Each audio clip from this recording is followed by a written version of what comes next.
Hello everyone, welcome to tax smooth. आज का budget तो आप सबके लिए बहुत अच्छा रहा होगा। हमेशा टैक्स पेयर को यही कंप्लेंट रहती थी कि जो हमें चाहिए वो तो बजट में आता ही नहीं है, स्लैब रेट नहीं बढ़ा रहे हैं, डिडक्शंस नहीं दे रहे हैं, ब्ला ब्ला ब्ला। टैक्स पेयर्स की इतनी सारी नाराजगी रहती थी बजट अनाउंस होने के बाद। हमारे पास भी बहुत सारे ऐसे क्वेश्चन आते थे यूट्यूब पे कि मैडम क्या किया है, कुछ भी नहीं किया बजट में, तो एक मीडियम क्लास पर्सन के लिए तो कुछ भी अमेंडमेंट या कुछ अच्छा नहीं किया इस बजट में। बट आई थिंक आज का बजट लेकर किसी भी टैक्स पेयर के माइंड में कोई किसी भी तरीके कोई डाउट नहीं होगा। मैं सिर्फ यहाँ पे डायरेक्ट टैक्सेशन की बात करूंगी अपनी इस वीडियो में। जो अदर सेक्टर्स है जिनमें चेंजेस आए हैं बजट के अंदर, उसके बारे में अभी डिस्कस नहीं करेंगे। We are talking about only direct taxation. So direct taxation तो बहुत अच्छा रहा है। टैक्सेशन से रिलेटेड बहुत अच्छी अमेंडमेंट हमारी रिस्पेक्टेड मैम लेके आई हैं। मेजर अमेंडमेंट जो इम्पैक्ट देगी हर एक टैक्स पेयर को वो है जो इन्होंने अपनी स्लैब रेट चेंज कर दी है अचानक से। जहां 7 लाख रुपीज से ऊपर टैक्स चार्ज होता था, I am talking about new tax regime, वहीं उसको 7 लाख को इन्होंने एकदम से बढ़ाकर 12 लाख कर दिया है। ऑल्दो जो ह्यूमर्स थे वो ये थे कि 10 लाख से ऊपर जो है टैक्स लगेगा, उससे पहले की जो रेट है उसको एग्जेम्प्ट कर दिया जाएगा। बट फाइनली जब ये चीज सामने आई है तो उससे भी ज्यादा बेनिफिट टैक्स पेयर को देखने को मिला कि अब उनको 12 लाख रुपए तक की इनकम पे कोई टैक्स नहीं देना। तो फ्यू पॉइंट्स हैं जो बजट से रिलेटेड डिटेल्ड में मैं इस वीडियो में डिस्कस करूंगी आप लोगों से, क्योंकि देखो चेंजेस बहुत सारे आए हैं। तो हम धीरे धीरे हर एक वीडियो में अपनी हर एक चेंज को डिस्कस करेंगे। इस वीडियो में फ्यू मैं 6 to 7 चेंजेस डिस्कस करूंगी जो हर एक टैक्स पेयर के लिए बहुत ज़्यादा इंपॉर्टेंट है। ऑल्दो एनआरआई से रिलेटेड भी बहुत सारे चेंजेस आए हैं इस बजट में, जो कि छोटे छोटे चेंजेस हैं बट हाँ बहुत इंपैक्टफुल है। उसको मैं अपनी नेक्स्ट वीडियो में कवर करने वाली हूँ। तो चलिए वीडियो को जल्दी से स्टार्ट कर लेते हैं। सबसे पहले एक छोटा सा मैं आपको बजट का ना रूल बता देती हूँ, क्योंकि बेसिकली होता क्या है, बजट आता है ना सबके दिमाग में होता है कि अब जो रिटर्न जाएगी उसमें ये जो स्लैब रेट है ये एप्लीकेबल होगी, क्योंकि फ्रेश होती है सबके लिए वो स्लैब रेट। फरवरी में बजट आया और जस्ट उसके बाद जो आपकी रिटर्न फाइलिंग होती है तो टैक्स पेयर के माइंड में ये होता है कि यही स्लैब रेट हमारे ऊपर एप्लीकेबल होगी। तो ऐसा नहीं है, अभी जो आपका बजट आया है वो एप्लीकेबल होगा आपका 1 अप्रैल 2025 से। इसका मतलब 1 अप्रैल 2025 यानी कि फाइनेंशियल ईयर 2025-26 के ऊपर आपका ये बजट एप्लीकेबल होगा। तो जब आप असेसमेंट ईयर 2006-2007 की रिटर्न को फाइल करेंगे, यानी कि नेक्स्ट इस बार की रिटर्न से जो नेक्स्ट रिटर्न आपकी फाइलिंग होगी ना, उसमें ये जो स्लैब रेट नए अमेंड होके आए हैं वो आपके एप्लीकेबल होने वाली है। तो अब जो रिटर्न आपकी जाएगी वो आपकी लास्ट जो स्लैब रेट्स थे उसके अकॉर्डिंग जाएगी। एक चीज और, पूरे बजट में कहीं पर भी ओल्ड टैक्स रिजीम का नाम नहीं लिया गया। ओल्ड टैक्स रिजीम ऐसा लगा कि उन्होंने बिल्कुल हटा दिया है, अबॉलिश कर दी है। वो उसके पीछे रीजन ये भी था कि गवर्नमेंट का पूरा फोकस न्यू पे है। गवर्नमेंट चाहती है टैक्स पेयर ही खुद धीरे धीरे न्यू की तरफ डाइवर्ट हो जाए, ताकि कल को जब वो ओल्ड टैक्स रिजीम को पूरी तरीके से अबॉलिश करे तो टैक्स पेयर को इतना ज्यादा इम्पैक्टफुल वो चीज ना लगे। तो फुल फोकस लास्ट ईयर भी हमारा न्यू टैक्स रिजीम पे था और इस बार भी न्यू टैक्स रिजीम पे है। जो भी चेंजेस आए हैं वो आपके न्यू टैक्स रिजीम पे आए हैं। तो सबसे पहले डिस्कस कर लेते हैं जो आपकी लास्ट स्लैब रेट थी जो अब आपकी एप्लीकेबल होगी as per new tax regime. उसके बारे में अगर मैं डिस्कस करूं तो 3 लाख रुपीज तक आपको कोई टैक्स नहीं देना था। 3 to 7 पे आपका 5% था, 7 to 10 पे 10%, 10 to 12 15%, 12 to 15 20%। तो ये तो वो स्लैब रेट थी जो आपकी अब जो आपकी रिटर्न जाएंगी ना फाइनेंशियल ईयर 2024-25 की जो आपकी रिटर्न जाएंगी वो आपकी जाएगी इस वाली स्लैब रेट के अकॉर्डिंग, जो कि न्यू टैक्स रिजीम का स्लैब रेट है। इसी स्लैब रेट में जो बजट में चेंज लाया गया है फॉर द असेसमेंट ईयर 2026-27 वो है आपका कि 4 लाख रुपीज तक आपको कोई टैक्स नहीं देना। ये लिमिट आपकी पहले थी यहाँ पे 3 लाख रुपीज।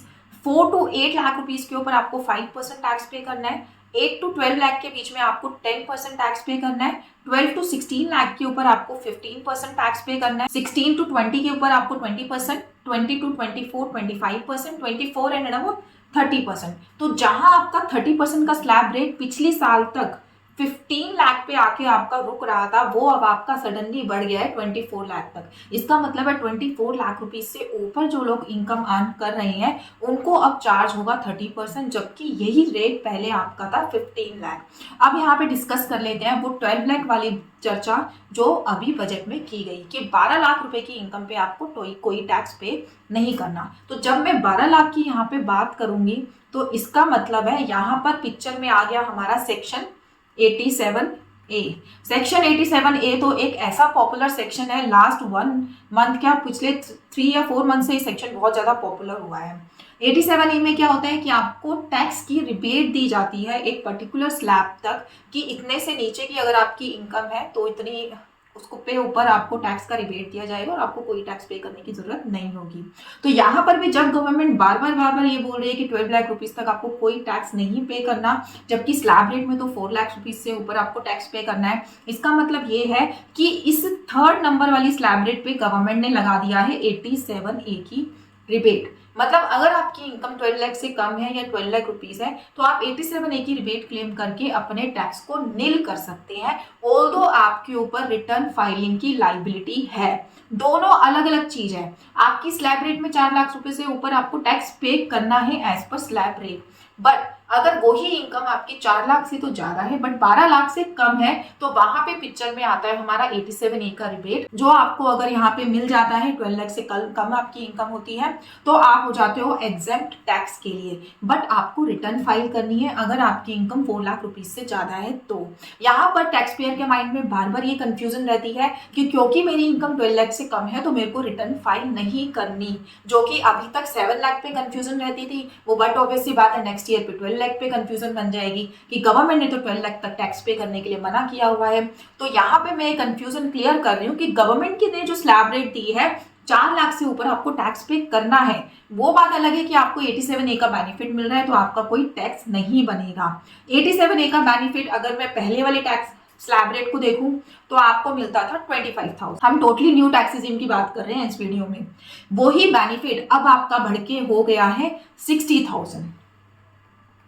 ठीक है, ये बेनिफिट बढ़ के हो गया 60,000। उसको मैंने कैसे कैलकुलेट किया, 4 से 8 के बीच का आपका 4 लाख का डिफरेंस है, उसके ऊपर आप निकाल दीजिए अपना 5% हो जाएगा आपका 10,000 रुपीज। उसके बाद 8 से लेकर 12 के बीच में आपका 4 लाख है, 4 लाख के ऊपर आप 10% निकालेंगे, दैट इज 40,000। 40,000 प्लस 10,000 ओवरऑल आपकी जो रिबेट आ गई है वो आ गई है 60,000। तो 87A की रिबेट अब न्यू टैक्स रिजीम में आपकी 25,000 से बढ़ा के कर दी गई है 60,000 रुपीज। अब यहाँ पे एक पिक्चर में एक चीज और आती है, बजट में ये भी कहा गया, मैम ने बोला वहां पर कि अब आपका जो टैक्स है वो 12,75,000 रुपीज तक की इनकम पे आपको नहीं देना पड़ेगा। अब ये 75,000 कहाँ से आया पिक्चर पे, अगर आप सैलरी टैक्स पेयर है, अगर आप पेंशनर है तो आपको पता होगा कि आपको स्टैंडर्ड डिडक्शन मिलती है 75,000 रुपीज की अंदर न्यू टैक्स रिजीम, जबकि यही लिमिट ओल्ड टैक्स रिजीम में है आपकी मात्र 50,000 रुपए।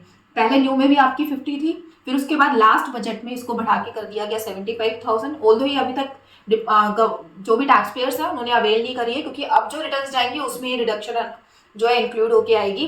तो अब ये बढ़ गई थी तो 75,000 कर दिया गया था। तो अगर आप एक पेंशनर है, आप एक सैलरी टैक्स पर्सन है, तो आपके लिए जो इनकम एग्जेम्प्ट है वो हो गई आपकी 12,75,000। तो यहां से ये फिगर निकल के आई आपकी 12,75,000 की। इसके साथ इस मेमोरेंडम में ओल्ड टैक्स रेट्स को भी एक बार फिर से डिस्क्राइब किया गया है, ऑल्दो इस रेट्स में कोई चेंज नहीं आया है। आपके पास ऑप्शन है कि आप न्यू सेलेक्ट करें या ओल्ड सेलेक्ट करें। ओल्ड टैक्स रिजीम को कोई अबॉलिश नहीं किया गया है, बस इसमें पिछले 2-3 साल से किसी भी तरीके का कोई चेंज नहीं कर रहे हैं, ताकि टैक्स पेयर अपने आप धीरे धीरे जो है न्यू टैक्स रिजीम की तरफ रूट होना शुरू हो जाए। अगेन 87A की रिबेट को अगर मैं मेमोरेंडम में आपको बता दूं तो एज पर जो आपका ओल्ड टैक्स रिजीम है उसमें 5 लाख रुपीज तक आपको कोई टैक्स पे नहीं करना होता। 5 लाख का मतलब है 12,500 की रिबेट दी गई है ओल्ड टैक्स रिजीम में। वहीं आपकी जो ये रिबेट थी न्यू टैक्स रिजीम में वो थी आपकी 7 लाख रुपीज तक। 7 लाख रुपीज से अब इसको बढ़ाकर इन्होंने कर दिया 12 लाख। 12 लाख जब इन्होंने किया तो इसमें आपको जो पहले 25,000 की रिबेट मिल रही थी अब वो बढ़कर हो गई 60,000 की। किस तरीके से हुई वो मैंने अभी आपको रिसेंटली बताया कि आपको कैसे कैलकुलेट करना है। अब फर्दर इसी में अगर मैं एक अमेंडमेंट देखूं तो बहुत ही इंटरेस्टिंग इन्होंने जो है सब क्लोज ऐड किया है, पॉइंट नंबर 5। इस पॉइंट नंबर 5 को हम कब से याद कर रहे थे, मैंने 87A के ऊपर इतनी सारी अपनी वीडियोस डाली हैं और सब वीडियोस पे यही कमेंट था कि हमारी अगर गेमिंग की इनकम है, वीडियो की इनकम है, क्या हम रिबेट क्लेम कर सकते हैं। अब जो डिपार्टमेंट ने यूटिलिटी में चेंज कर दिया है क्या अब हम रिबेट क्लेम कर पाएंगे, ब्ला ब्ला ब्ला। तो इसमें जो सुप्रीम कोर्ट की, बॉम्बे हाई कोर्ट की जो जजमेंट आई उसमें भी कोई क्लैरिटी नहीं थी कि मिलेगी नहीं मिलेगी। तो यहाँ पर अब जब बजट आया है तो बजट में अगर आपने बजट की स्पीच भी सुनी हो, हमारे रिस्पेक्टेड फाइनेंस मिनिस्टर ने इस पॉइंट पर 4 बार उन्होंने फोकस किया। उन्होंने जब स्लैब रेट में चेंजेस बताए तो उन्होंने बार बार इस चीज को बोला कि पॉइंट टू बी नोटेड, आपकी जो भी स्पेशल रेट टैक्स इनकम है वो इस स्लैब से एक्सक्लूड की जाती है। इस 12 लाख की जो लिमिट है उसमें हम कंसीडर नहीं करेंगे। इसका मतलब है जो आपकी 87A की रिबेट है, जो 60,000 रुपीज की रिबेट अब आपको दी जा रही है, वो काउंट नहीं की जाएगी अगर आपकी special rate of tax income है। जैसे कि यहाँ पर एग्जाम्पल दिया है इन्होंने, capital gain under section 111A 112। Apart from this अगर मैं बात करूँ तो आपकी वीडीए की इनकम हो गई, आपकी जो गेमिंग है, गेमिंग की इनकम इन्होंने यहाँ पे कवर कर दी, आपका short term capital gain, long term capital gain पे तो पहले ही नहीं हम रिबेट ले पाते थे।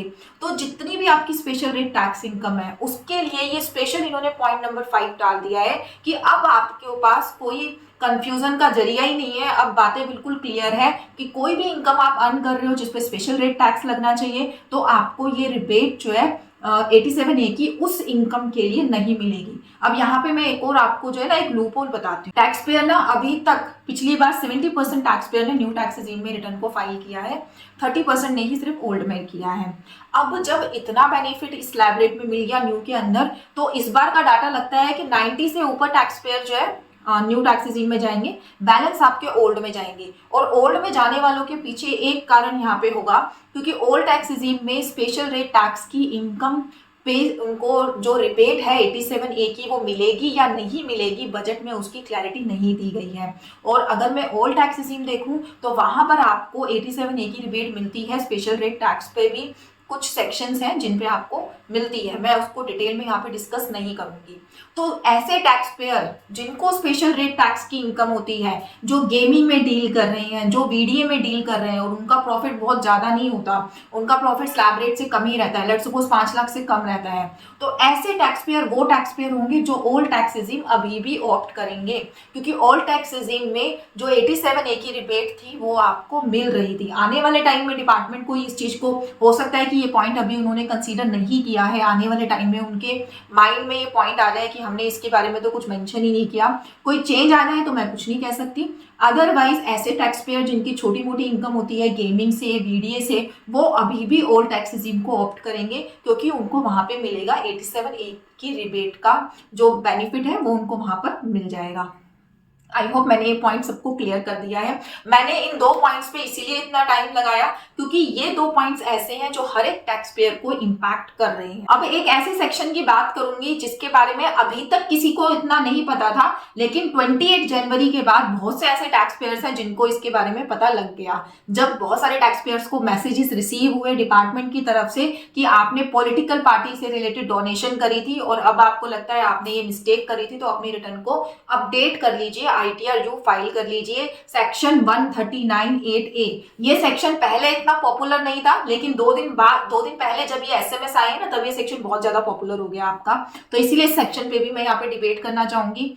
इस सेक्शन की जो पहले टाइम लिमिट थी वो थी 24 मंथ्स। अगर आपने रिटर्न फाइल नहीं करी है अपने पिछले 2 सालों की, या फिर रिटर्न में आपको कोई अमेंडमेंट करनी है, तो आप ITR यानी कि अपडेटेड रिटर्न फाइल कर आप वो काम अपना कर पाते थे। ऑल्दो ये ऑप्शन सभी टैक्स पेयर्स के लिए नहीं होता था, ये सिर्फ और सिर्फ रेवेन्यू के बेनिफिट के लिए रिटर्न निकाली गई है। अगर आपको कोई रिफंड क्लेम करना है या फिर आपको अपना लॉस कम करना है या कैरी फॉरवर्ड लॉसेस दिखाना है तो उस केस में आप इस रिटर्न को फाइल नहीं कर सकते थे। वहीं अगर मैं बात करूं कि आपका टैक्स और बनने वाला है, आपको टैक्स पे करना है, या फिर आपका जो लॉस है वो कम होने वाला है, लॉस कैरी फॉरवर्ड, तो उस केस में आप इस रिटर्न को फाइल कर पाते थे। ऑल टुगेदर इन शॉर्ट अगर मैं बात करूं तो अगर रेवेन्यू को बेनिफिट हो रहा है तो आप ITR को फाइल कर सकते थे, अदरवाइज नहीं कर सकते थे। तो इस रिटर्न से रिलेटेड जो टाइम पीरियड 24 मंथ्स का पहले दिया गया था, उस टाइम पीरियड को भी बढ़ाकर गवर्नमेंट ने 2 साल यानी कि 24 मंथ से 48 मंथ कर दिया है। अब आपके पास 4 साल का टाइम है, आप अपनी रिटर्न को 4 साल तक रिटर्न को जो है अमेंड कर सकते हैं, या फिर रिटर्न फाइल नहीं की है तो आप अपनी रिटर्न को फाइल भी कर सकते हैं। ये भी एक मेजर एक्शन है डिपार्टमेंट की तरफ से कहा जाए तो डिपार्टमेंट को रेवेन्यू जनरेट करना है, क्योंकि बहुत से ऐसे एसएससी होते हैं रिटर्न फाइल करना ही भूल जाते हैं। बाद में जब नोटिस आता है तो उनको याद आता है कि उस साल में तो मेरी इनकम थी, टीडीएस डिडक्ट हुआ था, मुझे रिटर्न भरनी चाहिए थी। तो यहाँ पे तो अल्टीमेटली डिपार्टमेंट को रेवेन्यू ही आ रहा है, तो इसका उन्होंने जो टाइम पीरियड है वो 24 मंथ से बढ़ाकर कर दिया 48 मंथ्स। इसमें भी कुछ पेनल्टी पे करनी हो रही थी आपको, लाइक एडिशनल टैक्स आपको पे करना पड़ता था अगर आपका टैक्स बन रहा है तो, और टैक्स बनता ही है क्योंकि उसके बिना आप ये रिटर्न फाइल ही नहीं कर सकते।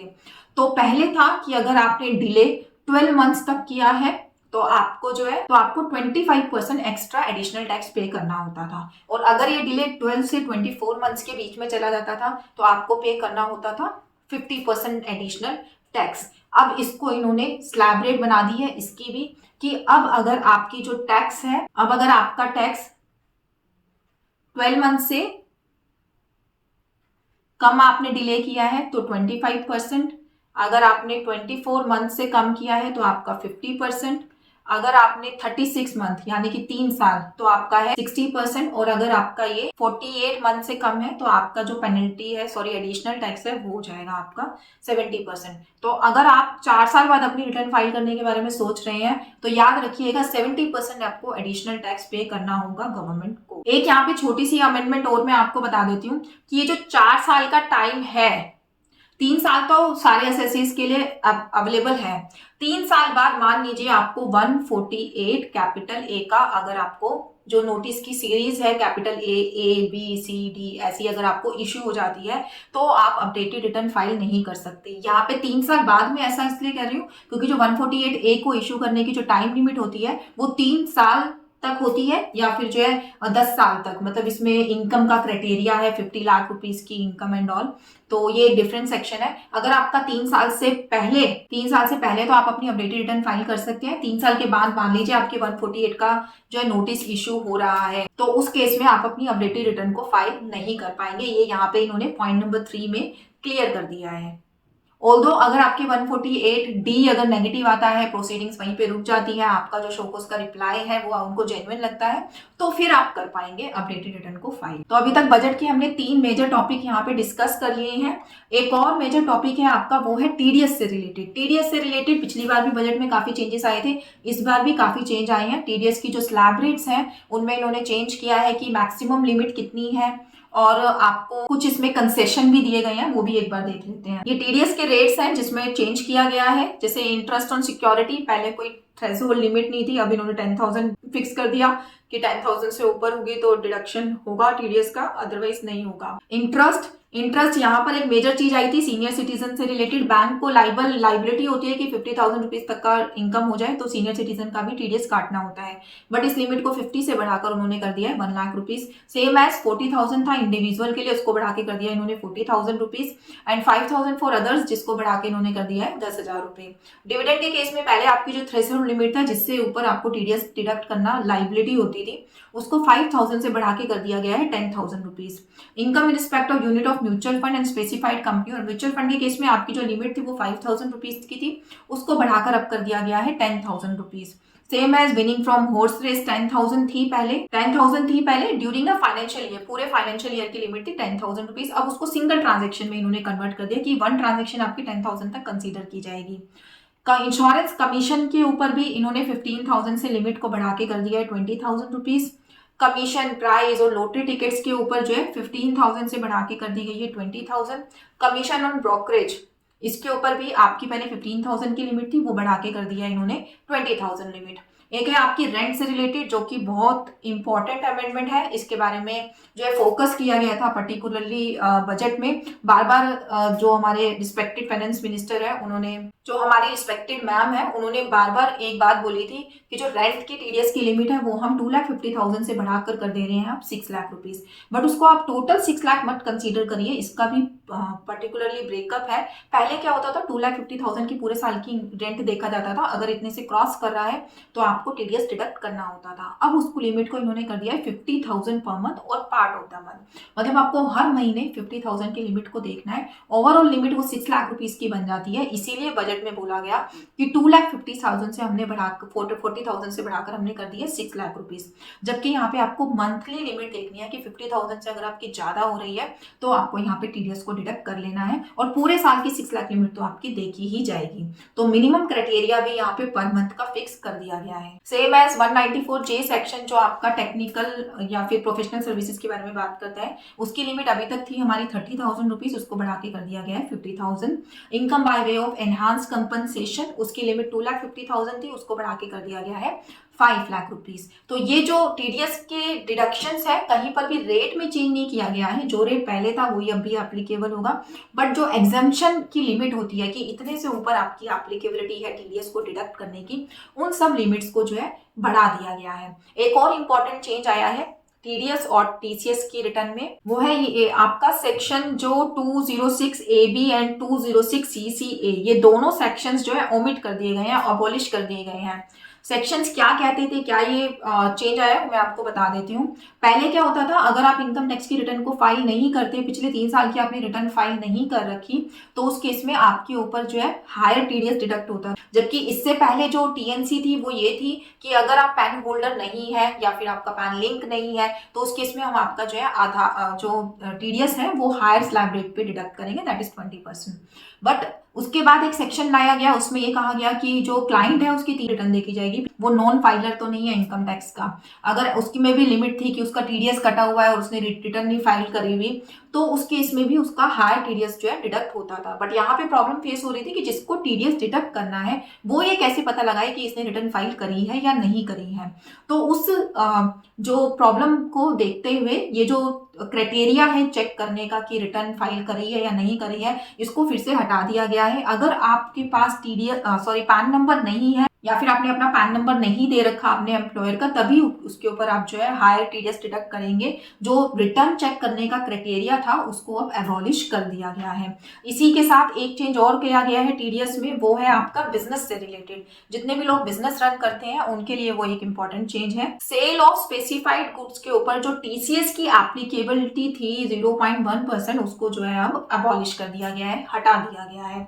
इसका बैकग्राउंड अगर मैं आपको बताऊं, उन एसएससीज की जिनकी प्रीवियस ईयर की जो टर्नओवर है वो 10 CR से ज्यादा अगर होती थी, और अगर उन्होंने जो है किसी को सेल करी है 50 लाख रुपीज से ज्यादा या 50 लाख रुपीज से ज्यादा एक बार में उनको अगर कंसिडरेशन रिसीव हुआ है, तो उनके ऊपर ये लाइबिलिटी थी कि उनको 0.1% जो है टीसीएस डिडक्ट करना होता था। सेम एज ये लाइबिलिटी परचेजर के ऊपर भी थी कि अगर उसकी टर्नओवर भी पिछले साल 10 CR से ज्यादा है और 50 लाख से ज्यादा उसने डील किया है, परचेज किया है, तो उसको भी 0.1% जो है टीडीएस डिडक्ट करना होता था। तो यहाँ पर प्रॉब्लम क्या आती थी, मान लीजिए मैंने गुड्स परचेज करे हैं किसी से, तो मेरे लिए पता लगाना बहुत मुश्किल था कि जब वो अपनी रिटर्न फाइल करेगा तो वो मेरा टीसीएस काटेगा या नहीं काटेगा। और जो सेलर था, कई बार परचेजर उसका टीडीएस काट लेता था और सेलर भी टीसीएस काट लेता था। तो उस टाइम पे क्या है, 2 बार टीडीएस का डिडक्शन हो रहा था, एक जगह टीसीएस एक जगह टीडीएस। तो डिपार्टमेंट ने अब क्या कहा है, डिपार्टमेंट ने जो ओनर्स ऑफ डिडक्शन है वो ट्रांसफर कर दिया परचेजर के ऊपर। पहले ये कंफ्यूजन थी कि कौन काटेगा कौन नहीं काटेगा, अब डिपार्टमेंट कह रहे हैं हम इस चीज को क्लियर कर देते हैं। जो सेलर है उसके ऊपर कोई लाइबिलिटी नहीं है टीडीएस काटने की, टीसीएस काटने की। जो परचेजर है वो काटेगा टीडीएस अगर 50 लाख रुपीज से ज्यादा वो परचेज कर रहे हैं, 50 लाख से ज्यादा जो है वो पेमेंट कर रहा है और उसकी टर्नओवर लास्ट ईयर 10 CR से ज्यादा थी। तो ये उन लोगों के लिए है जो अपना बिजनेस रन करते हैं, जिनकी जो टर्नओवर है वो 10 CR से ज्यादा है। तो ये भी एक मेजर अमेंडमेंट है। जितनी भी ये टीडीएस और टीसीएस से रिलेटेड मैंने अमेंडमेंट डिस्कस करी या जो भी अभी तक बजट में अमेंडमेंट मैंने डिस्कस करी है, वो सब आपकी एप्लीकेबल है 1 अप्रैल 2025 से। तो ये थी हमारी फ्यू डिडक्शंस जो मैं आपसे डिस्कस करना चाहती थी। आज के बजट में ये जो हमारी थी डिडक्शंस या फिर चेंजेस, वो मेजर चेंजेस थे जो मैंने आज आपसे डिस्कस कर लिए। बट ये चेंजेस अभी यहाँ पे खत्म नहीं हुए हैं, अभी ये जो है प्रपोज चेंजेस है एक्चुअली। अब इनकम टैक्स के नोटिफिकेशंस आएंगे, सर्कुलर आएंगे, फिर इनके अंदर जो है धीरे धीरे जो है क्लैरिटी आनी शुरू होगी। जैसे जैसे पॉइंट्स पे क्लैरिटी बनती रहेगी, हम अपनी नेक्स्ट टू नेक्स्ट वीडियोस लाते रहेंगे। और कुछ पॉइंट्स हैं जो मैंने अभी डिस्कस नहीं करे हैं, क्योंकि सारे पॉइंट्स अगर इस वीडियो में कवर करेंगे तो वीडियो बहुत हो जाएगी लेंथी और आपका इंटरेस्ट भी नहीं बनेगा देखने के लिए। तो जो हर एक टैक्स पेयर के यूज में आने थे वो मैंने डिस्कस कर लिए हैं। अब कुछ एनआरआई से रिलेटेड चेंजेस भी इसमें आए हैं, एनपीएस से रिलेटेड भी इसमें चेंजेस आए हैं, वो हम कवर करेंगे अपनी नेक्स्ट वीडियोस में। तो बजट 2025 का जो अपडेट है वो अभी कंप्लीट नहीं हुआ है, टैक्समूथ की तरफ से आने वाली है बहुत सारी वीडियोस इसी से रिलेटेड। तो अगर आपको लेनी है पूरी जानकारी तो बने रहिए टैक्समूथ के साथ। टैक्समूथ को सब्सक्राइब नहीं किया है तो सब्सक्राइब कर लीजिए, और कमेंट सेक्शन में इस बार तो अच्छे अच्छे कमेंट डाल दीजिए कि क्या अभी भी आप खुश नहीं है बजट से। इस बार तो जितना मांगा नहीं था उससे ज्यादा मिल गया है टैक्स पेयर्स को। तो thank you so much, take care, bye bye.